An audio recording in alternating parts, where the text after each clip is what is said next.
একজনে প্রশ্ন করেছেন, ভাইয়া আমি আমার স্বামীর কাছে থেকে দূরে থাকি কারণ সে আমাকে অনেক মারধর করত, তাই এখন যদি ও আমার নামে মামলা করে মামলা কি হবে?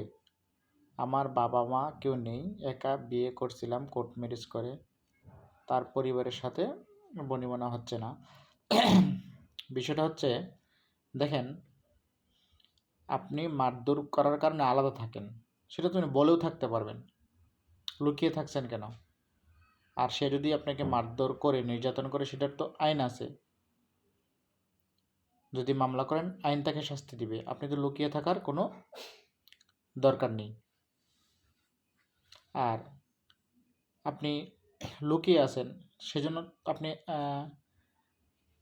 তাকে বলতে পারতেন যে আমাকে আর খোঁজার দরকার নাই, আমি আমার মতো চলে আসছি।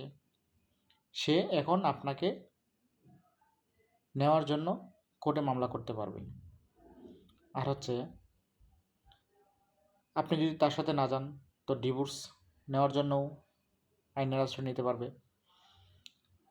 তারপরে হচ্ছে, আপনি যে তার কাছে চলে আসছেন, যদি কোনো কিছু নিয়ে আসেন, সেজন্য সে চুরির মামলা করতে পারবে।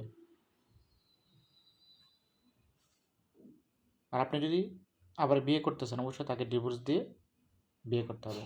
আশা করি আপনার উত্তরটি পেয়েছেন।